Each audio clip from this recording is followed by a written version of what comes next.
नमस्कार विद्यार्थी मित्रों, श्री एसएन विद्यालय ई लर्निंग प्रोग्राम ની અંદર ઉત્તમ ભાઈ પર આપ સર્વે ધોરણ 11 કોમર્સના વિદ્યાર્થી મિત્રોનું આજના આ એકાઉન્ટના વિડિયો લેક્ચરની અંદર હાર્દિક સ્વાગત કરું છું।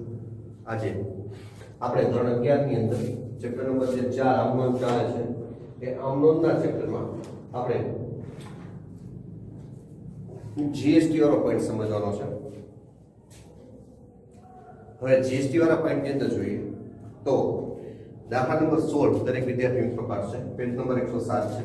નીચેના વ્યવહારો પરથી શ્રી દિનેશભાઈના છોકરા આમનોંધ લખો દાહોદના દિનેશભાઈ। દાહોદ ગુજરાતની અંદર આવેલું એક શહેર છે। અહીંયા શ્રી દિનેશભાઈના ધંધાના વ્યવહારોને વસેક નીચેના દરે લાગુ પડે છે। નીચેના વ્યવહારોની રકમમાં વસેકનો સમાવેશ થયેલ નથી અને લાગુ પડતા વસેકની રકમ ઉમેરીને આમનોંધ લખો।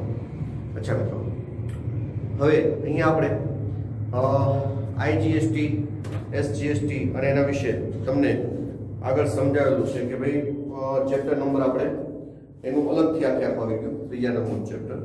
હવે અહીંયા એ ચેપ્ટર પછી કઈ રીતે આ બધી રકમો લાગુ પડે છે, કઈ રીતે એની નોંધ થાય છે એના આજે આપણે સમજવાનું છે। અહીંયા 3 પોઈન્ટ આપ્યા છે, કેન્દ્રીય વસેક, રાજ્ય વસેક અને સંકલિત વસેક। વસ્તુ પર અને બાજુમાં લખ્યું છે સેવા પર। આવું તમને અહીંયા પોઈન્ટ આપ્યો છે। કેન્દ્રીય વસેક એની અંદર 3 છે, કેન્દ્રીય, રાજ્ય અને સંકલિત। વસ્તુ પર અને સેવા પર। કેન્દ્રીય વસેકનો મતલબ છે સીજીએસટી, સેન્ટ્રલ જીએસટી। રાજ્ય વસેકનો મતલબ છે એસજીએસટી, સ્ટેટ જીએસટી। અને સંકલિત વસેકનો મતલબ છે આઈજીએસટી। બરાબર। હવે અહીંયા આપણે જોઈએ કઈ રીતે જીએસટી એની ગણતરી થાય છે, કઈ રીતે એની નોંધ થાય છે આપણે સમજવાનું છે। સૌપ્રથમ આપણે એક વસ્તુ મગજમાં રાખીએ કે રાજ્ય અને રાજ્યની અંદર જ્યારે ખરીદ વેચાણના વ્યવહારો થશે ત્યારે આપણે સીજીએસટી અને એસજીએસટી નો ઉપયોગ થશે। બરાબર છે। ક્રમશઃ જેમ આવતું જાય છે હું તમને સમજાવતો જઉં છું જેથી કરીને તમને સમજવામાં સરળતા રહેશે। પહેલો વ્યવહાર છે, પેલા જોઈએ વસ્તુ પર 6% છે, દરેક વસ્તુ પર, સેવા ઉપર 2.5% છે અને આઈજીએસટી છે વસ્તુ પર 12% છે અને સેવા ઉપર 5% છે। એટલે તમને થોડો એમાં પરફેક્ટ આઈડિયા આવી જશે કે અહીંયા આપણે કઈ રીતે એની નોંધ કરીએ છીએ। બરાબર। તો પહેલું શું છે તો કે સુરેન્દ્રનગરના સુરેશભાઈ પાસેથી ₹50,000 નો માલ 10% વેપારી વટાવે ખરીદ્યો, રકમ ચેકથી ચૂકવી। ઓકે। હવે અહીંયા આ પ્રકારનો જે વ્યવહાર છે એની અંદર આપણે જોઈએ કે સુરેન્દ્રનગરના સુરેશભાઈ પાસેથી માલની ખરીદી કરી એપ્રિલ 2019 એપ્રિલ 1। જોજો ભાઈ, ધ્યાન આપજો।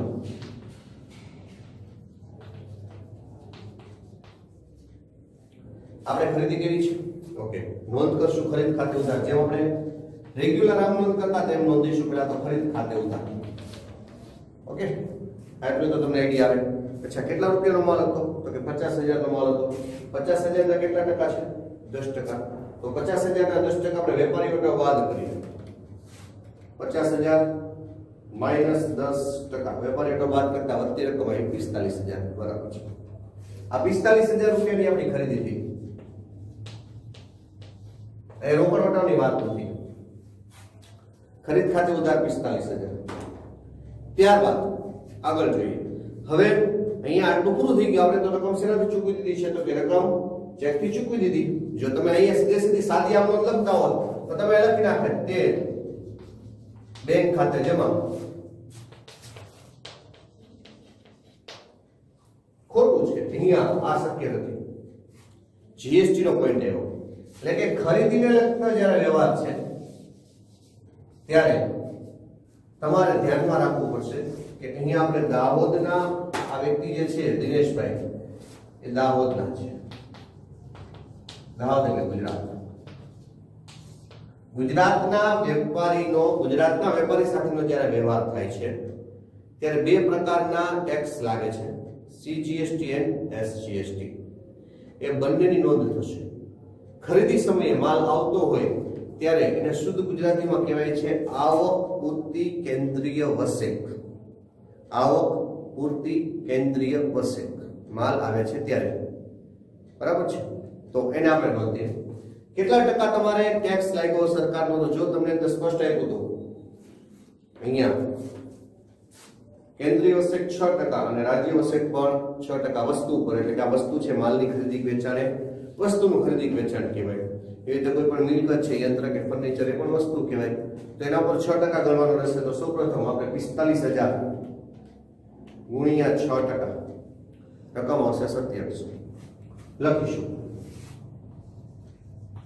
આવક પૂર્તિ કેન્દ્રીય વસેક ખાતે ઉધાર 2700. એ જ રીતે આટલા ટકા રાજ્ય વસેક છે. બે સરખા ટકા હતા. રાજ્યના પણ કેટલા હતા? 6%. નીચે લખ્યું છે રાજ્યના પણ 6%. જો અહીંયા બીજી લાઈન રાજ્ય 6% વસેક. તો આવક પૂર્તિ રાજ્ય વસેક ખાતે ઉધાર 2700. તે ત્રણેયનો ટોટલ 2700, 2700 ને 4500. સોરી 45,000 મિસ્ટેક મારી. 50,400. આટલી રકમનો આપણે ચેક આપ્યો હશે કે બેંક ખાતે જમા 50,400, એટલે કે દિનેશભાઈએ માલની ખરીદીમાં 45,000 ના માલની સામે 50,400 નો ચેક આપ્યો. કેમ કે અહીંયા બે ટેક્સ લાગુ પડ્યા, આઈજીએસટી એટલે કે અહીંયા sorry input, CGST input, SGST. આવક પૂર્તિ કેન્દ્રીય વસેક, આવક પૂર્તિ રાજ્ય વસેક. માલ ખરીદતા હોય ત્યારે ખરીદીને લગતો ખર્ચ ખરીદીમાં ઉમેરવામાં આવશે. આઈ થિંક હવે તમને ખ્યાલ આવ્યો હશે. આ ટકાવારી કેવી રીતે કાઢી? તો કે જે વેપારી વેચાણ બાદની રકમમાંથી 45,000 એના ટકા કાઢ્યા 6%. બરાબર. બાબત જે શું લખશું? તો કે વસેક સાથે માલ ખરીદ્યો તેના.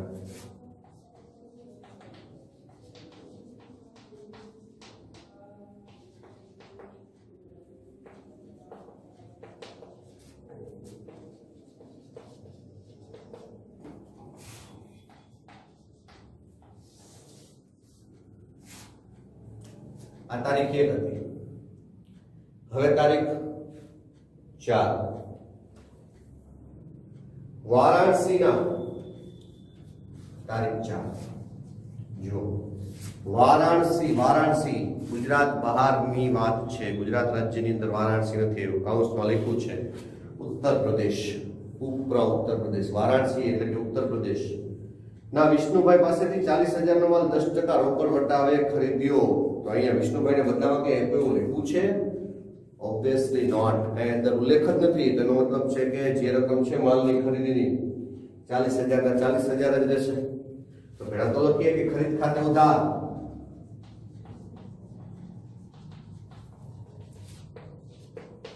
40,000. કેમ કે વટાવ બે વાત થશે. તે વેપારી વટાવ છે ને, રોકડ વટાવ છે, પણ રોકડ વ્યવહાર નથી, વ્યવહાર ઉધાર છે. તો અહીંયા આપણે લખીશું કે વારાણસીના વિષ્ણુભાઈ પાસેથી 40,000 નો માલ 10% રોકડ વટાવે ખરીદ્યો. તો ભાઈ ખરીદ ખાતે ઉધાર 40,000.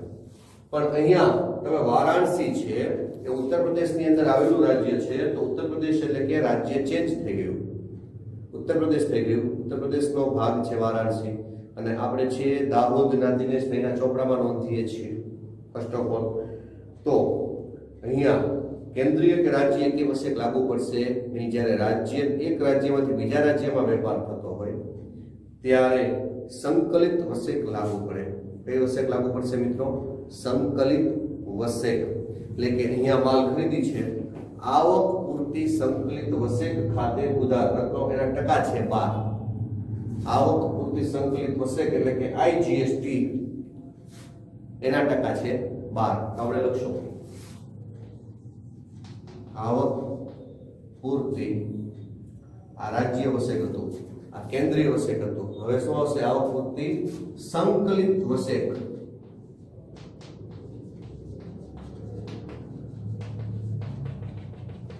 આવક પૂરતી સંકલિત વસેક ખાતે ઉધાર 12%. 40,000 ગુણ્યા 12%, 4800.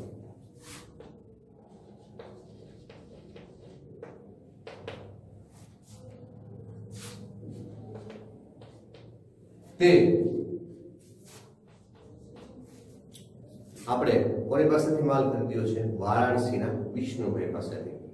તે વિષ્ણુભાઈ ખાતે જમા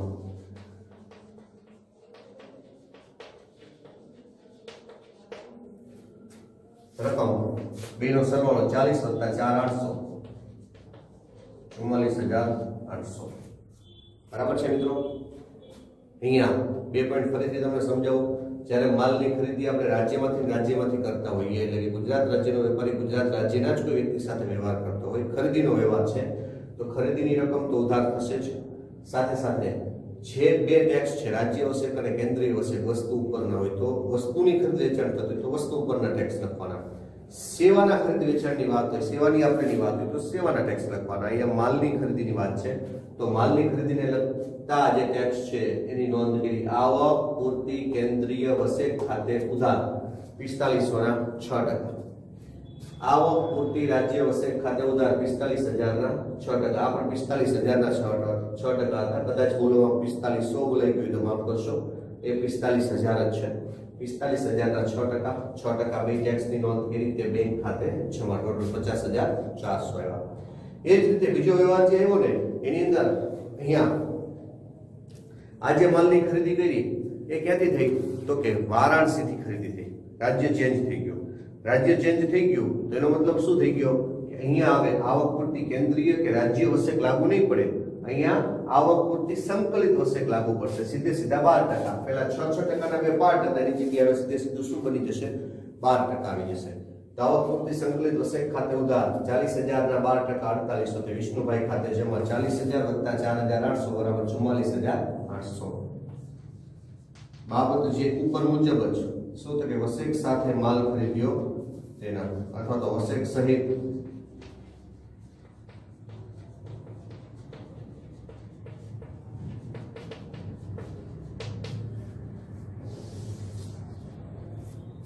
ત્યારબાદ તારીખ 7 હિંમતનગરના હિમાંશુભાઈને 60,000 નો માલ 10% વેપારી બતાવે વેચ્યો. અચ્છા, જેમ આપણે ખરીદી કરતા હતા ત્યારે ખરીદ ખાતે ઉધાર અને આવક પૂર્તિ કેન્દ્રીય વસેક આવક પૂર્તિ રાજ્ય વસેક ખાતેમાં ઉધાર કર્યું હતું, કેમ કે માલની ખરીદી હતી. સામે જેની પાસેથી માલ લીધો તો એનું ખાતું કાં તો જમા કર્યું, કાં નાણાં ચૂકવે તો બેંક ખાતે કે રોકડ ખાતે જમા કર્યું છે. અહીંયા આપણે માલનું વેચાણ કર્યું છે. માલનું વેચાણ કરતા હોઈએ ત્યારે જે તે વ્યક્તિને માલનું વેચાણ કરીએ બદલામાં એ વ્યક્તિ કે રોકડ ચૂકવતા નથી. આપણે એટલું જ કહ્યું છે કે હિંમતનગરના હિમાંશુભાઈને 60,000 નો માલ 10% વેપારી બતાવે વેચ્યો. આપણે એને માલ વેચીએ છીએ, બદલામાં નાણાં મળ્યા એવો કોઈ ઉલ્લેખ છે નહીં. તો સૌપ્રથમ એની આપણે નોંધ કરીશું.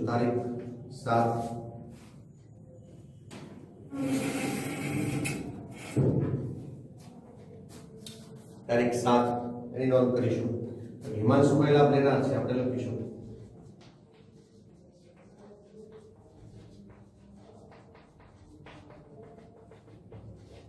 હિમાંશુભાઈ ખાતે ઉધાર. તે રકમ નથી લખવાની, રકમ છેલ્લે આવશે, કેમ કે અહીંયા આપણે જે વેચાણ કર્યું જ્યારે ખરીદી કરતા ત્યારે આવક પૂર્તિ કેન્દ્રીય વસેક અને રાજ્ય વસેકની રકમ જે ઉધાર થઈ તે વેચાણ કરતા હશું ત્યારે બંને રકમ જમા થઈ જશે. તો અહીંયા તે વેચાણ ખાતે જમા. વેચાણ પ્રથમ લખવું પડે, કેમ કે વેચાણ ઉપરથી આપણે ટેક્સ ગણીએ છીએ. કેટલા રૂપિયાનો માલ આપણે વેચ્યો છે? હિંમતનગર હિમાંશુભાઈને 60,000 નો માલ 10% વેપારી બતાવે વેચ્યો. 60,000 - 10% વધતી રકમ આવશે 54,000. આપણે નોંધીશું વેચાણ ખાતે જમા.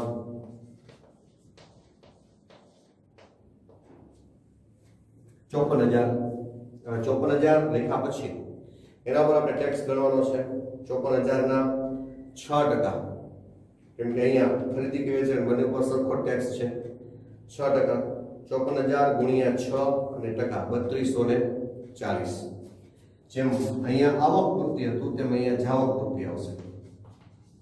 તે જાવક પૂર્તિ રાજ્ય વસેક ખાતે જમા.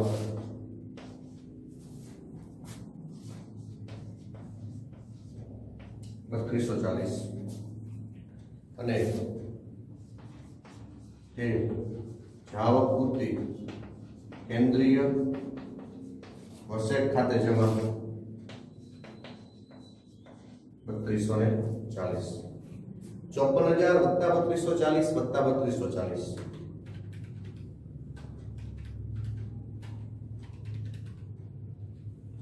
60,480 हिमांशुभाई પાસે લેવાની રકમ हिमांशुभाई ખાતે ઉધાર સરવાળો 60,480 અહીં તમે સમજ્યા છો खरीदी करता था ત્યારે खरीद खाते उधार ने आवक पूर्ति केंद्रीय आवश्यक राज्य आवश्यक खाते उधार करता था બીજા રાજ્યમાંથી ખરીદી કરી તો અહીં આવક પૂર્તિ કેન્દ્રીય કે રાજ્ય આવશ્યકની જગ્યાએ સીધો આવક પૂર્તિ સંકલિત આવશ્યક ખાતે લખી દીધું હવે અહીંયા આપણે રાજ્યમાં વેચાણ કરીએ છીએ ત્યારે જેને વેચાણ કરીએ છીએ એના ખાતે ઉધાર કેમ કે રૂપિયા ચૂકવા નથી તે વેચાણ ખાતે જમા રકમ જેની પાસે જેને આપણે માલનું વેચાણ કરીને રકમ બાકી રાખીએ છીએ વેચાણની રકમ છે 54,000 60,000 ના 10% 6,000 બાદ કરીએ વેપારી માટે વધતી રકમ આવે છે 54,000 ના 6% આપણે એની પાસેથી રાજ્ય આવશ્યક લેવાનું વસૂલ કરવાનો છે 54,000 ના 6% કેન્દ્રીય આવશ્યક વસૂલ કરવાનો છે એટલે કે જીએસટી 6% છે એસજીએસટી અને સીજીએસટી બંને વસૂલ કરવાના છે તો એ બંને જે જીએસટી વસૂલ કરવાના છે એની રકમ આપણે શોધી 54,000 ના 6%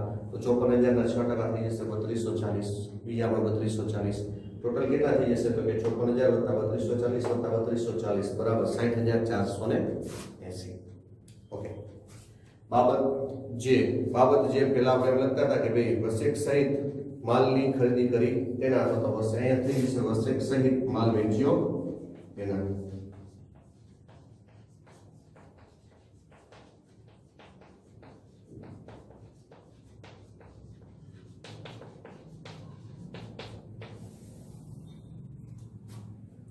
અહીંયા બાજુમાં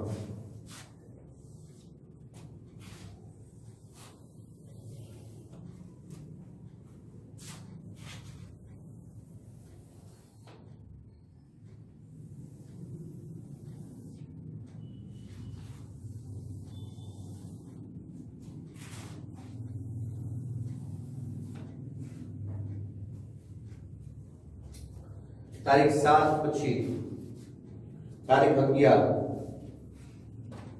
शिमला એટલે કે હિમાચલ પ્રદેશ હિમાચલ પ્રદેશ કાઉન્સમાં લખ્યું હતું ના શશિકાંત ભાઈને 50,000 નો માલ 10% વેપારી વટાવે ચેક થી વેચ્યો અચ્છા આપણે શશિકાંત ભાઈને માલ વેચીએ છીએ આપણે માલ વેચતા હોઈએ બદલામાં આપણને ચેક મળે છે તો વ્યક્તિનું નામ આવશે નહીં બરાબર તો ચલો અહીંયા આપણે નોંધ કરીએ પહેલા તો જે આવશે અહીંયા શું હતું આપણે માલનું વેચાણ કર્યું હતું व्यक्ति तो माटे એને બાકી રાખ્યા હતા પૈસા તો ઉધાર નહીં થાય હવે આપણે વ્યક્તિનું નામ નહીં આવે તો શું આવશે તો કે બેંક ખાતે ઉધાર થઈ જશે ચેક મળ્યો છે ને તારીખ 11 શિમલાના શશિકાંતભાઈને 50,000 નો માલ અચ્છા તારીખ 11 એ ચેક એને આપણે ટાઈમ પછી આપણે બેંકમાં જમા કરાવીશું એટલે બેંક ખાતે ઉધાર આપણે લખી નાખીએ ત્યારે બેંક સ્લેબમાં વધારો થશે કેટલા રૂપિયા બાકી રાખીએ છીએ બેંક ખાતે ઉધાર તે વેચાણ ખાતે જમા 50,000 ના 10% બાદ કરી દઈશું અહીંયા તે વેચાણ ખાતે જમા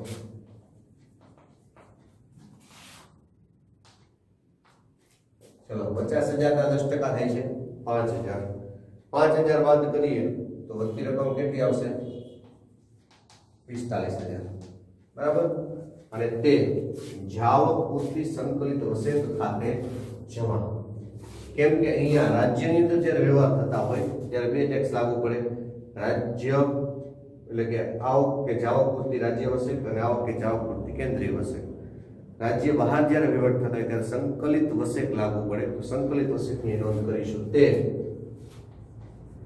અહીંયા તે જાવક પૂર્તિ સંકલિત વસેક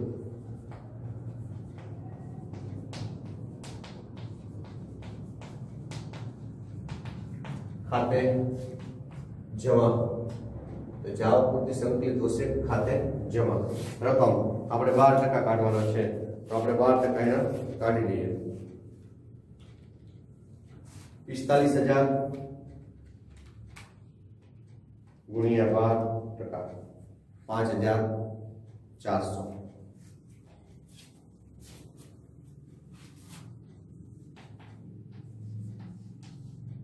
5,400 वत्ता 45,000 टोटल 50,000 400 टोटल કેટલા થઈ જશે મિત્રો 50,400 બાબત જે તમને ખ્યાલ છે વસેક સહિત માલ વેચ્યો તેના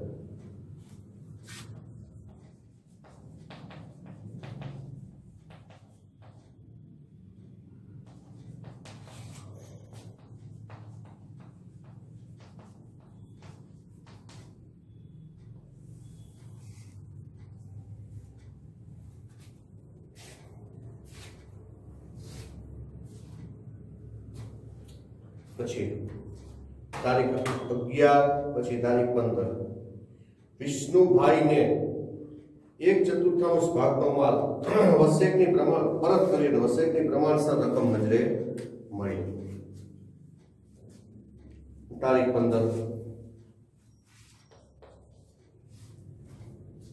આપણે વિષ્ણુભાઈને માલ પરત કર્યો છે ઓકે વિષ્ણુભાઈને જ્યારે આપણે માલ પરત કરતા હોઈએ ત્યારે જ્યારે માલ ખરીદતા હતા ત્યારે વિષ્ણુભાઈનું ખાતું આપણે કર્યું હતું જમા બરાબર હવે વિષ્ણુભાઈનું ખાતું થઈ જશે ઉધાર વિષ્ણુભાઈ ખાતે ઉધાર ખરીદ માલ પરત ખાતે ઉધાર અને જે આવક પૂરતી સંકલિત વસેક જે છે એની રકમ લીધી હતી એ જે છે ને એ ઉધારે બધું જમા થઈ જશે એટલે કે આખી એન્ટ્રી ક્રોસ થઈ જશે કઈ રીતે જ્યારે માલ ખરીદીએ છીએ ત્યારે અહીંયા ખરીદ ખાતે ઉધાર આવક પૂરતી સંકલિત વસેક ખાતે ઉધાર તો વિષ્ણુભાઈ ખાતે જમા લખ્યું હતું એને ઉલટાવીને લખવાનું કઈ રીતે તો કે જ્યારે માલ પરત કરતા હોઈએ ત્યારે વિષ્ણુભાઈ ખાતે ઉધાર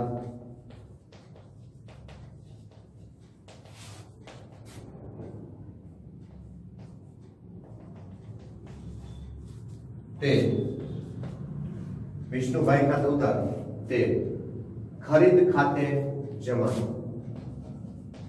આવશે ને કે ખરીદ માલ પરત આવશે મિત્રો શું આવશે ખરીદ માલ પરત આવશે તે ખરીદ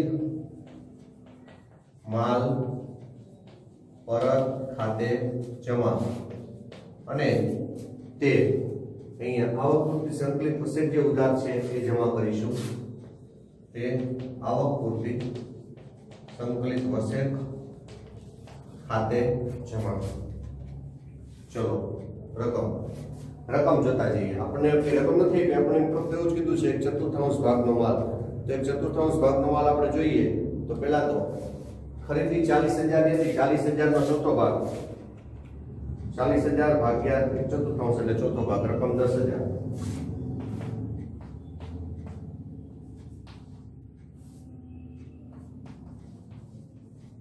પછી આવક પૂરતી સંકલિત વસેક એ પણ ચોથો ભાગ ગણી લેવાનો 4,800 ભાગ્યા 4 તો 4,800 ભાગ્યા 4 રકમ આવે છે 1,200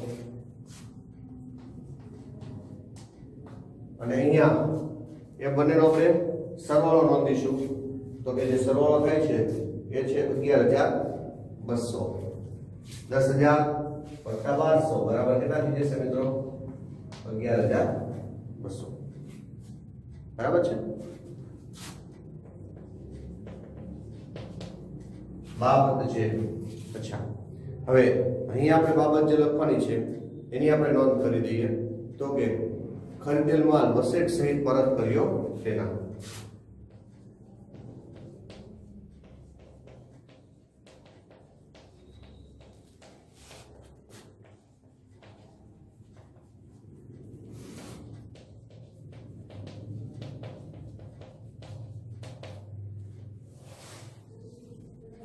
ત્યારબાદ તારીખ 15 પછી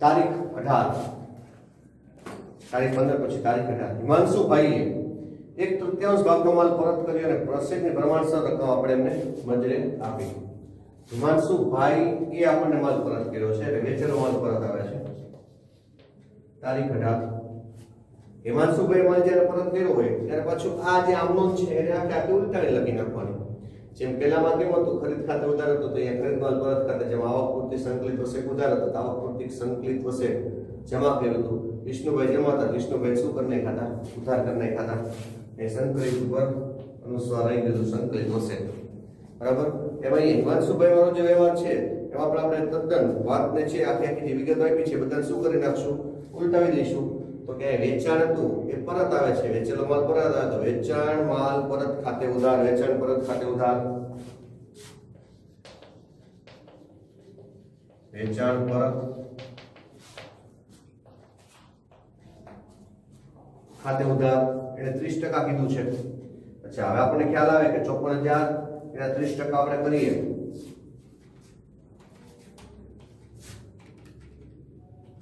₹54,000 ગુણ્યા 30%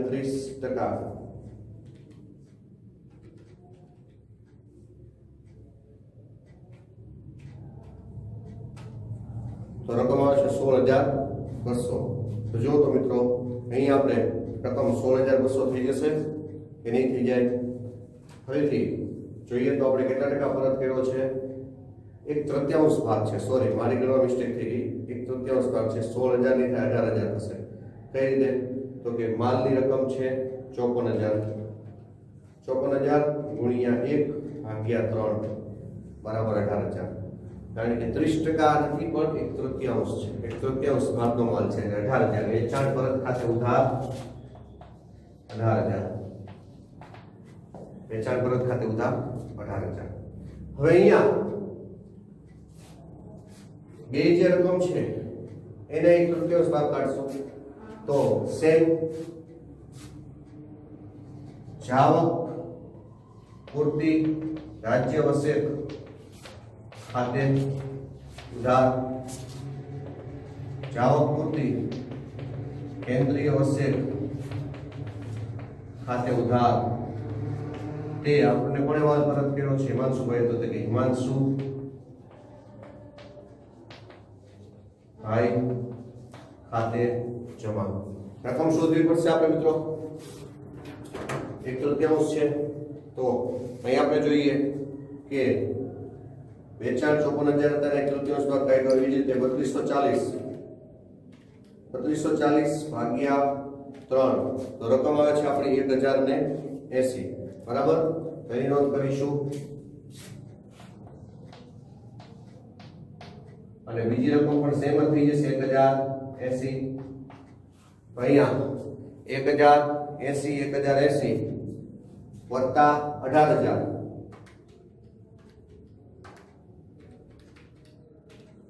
20,160 હિમાંશુભાઈ ખાતે જમા 20,160 તો અહીંયા આપણે માલ પરત આવે છે તેની નોંધ કરીશું બાબત છે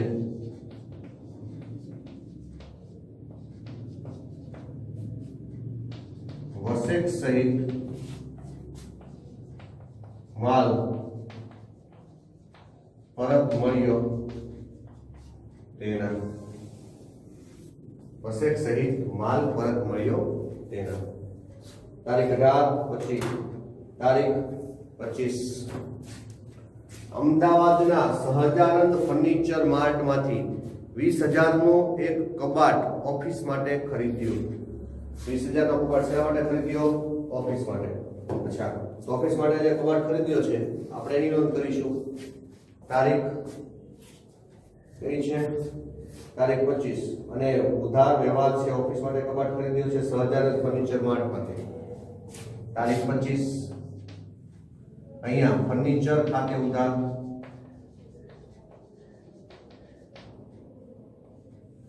ફર્નિચર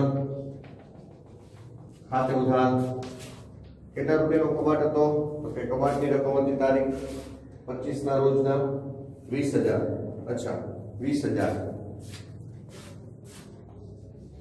કબાટ છે વસ્તુ છે મિત્રો એના ઉપર પણ 6% બે ટેક્સ લાગશે આવક પૂર્તિ રાજ્ય વસેક ખાતે ઉધાર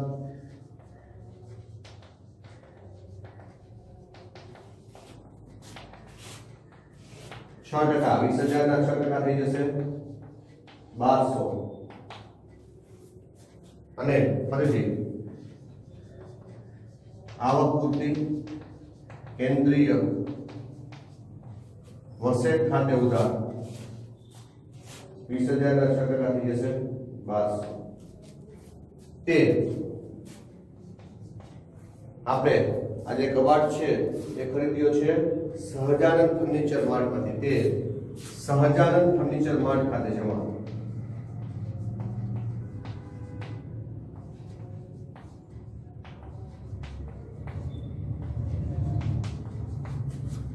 टोटल 20 ने 21 ने 22,400.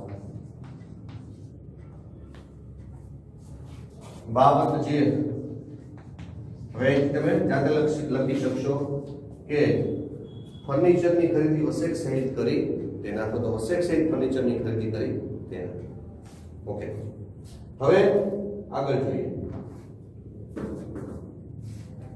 તો અહીંયા નહીં સમય, અહીંયા હું નોંધું છું એક વ્યવહાર છે जी बाकी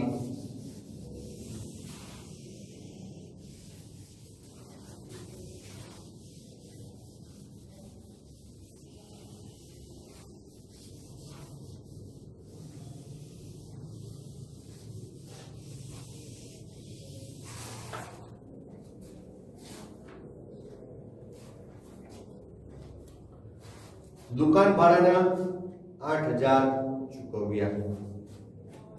चलो व्यवहार तारीख 28 નો છે.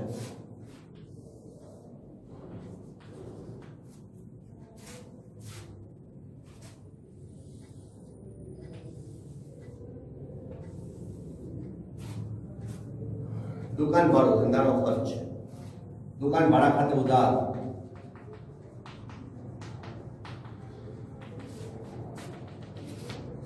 दुकान भाड़ाना કેટલા ચૂકવ્યા છે? તો કે દુકાન ભાડાના 8,000 ચૂકવ્યા.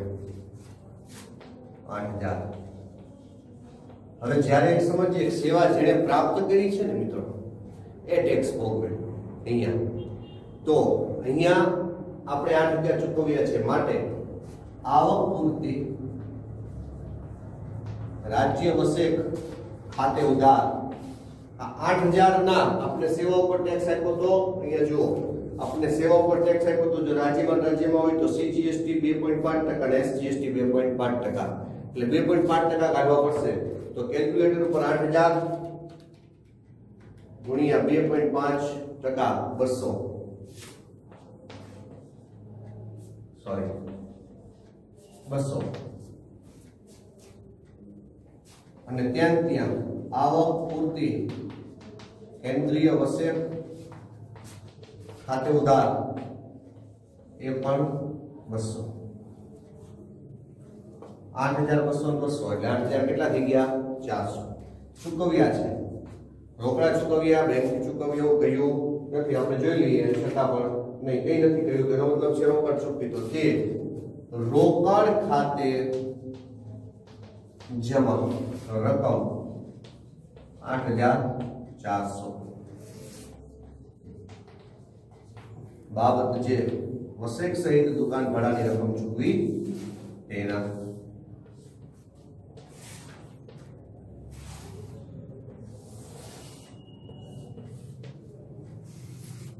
અહીંયા કુલ સરવાળો બે જગ્યાએ નોંધ કરવાની થશે મિત્રો. આજે આપણે ટેક્સ્ટ બુક ની અંદરનો દાખલો વસેકોનો પૂરો કર્યો. આઈ હોપ કે તમને એમાં ખ્યાલ આવી ગયો છે અને પર્ટિક્યુલર તમે એની નોંધ પણ કરશો. બરાબર છે મિત્રો. નેક્સ્ટ વિડિયો લેક્ચરની અંદર આપણે આના જેવું ઉદાહરણ જોવાનો પ્રયત્ન કરીશું, અથવા તો નેક્સ્ટ દાખલો જોઈશું, જે સમય અનુકૂળતા મુજબ કરીશું. જય સ્વામિનારાયણ.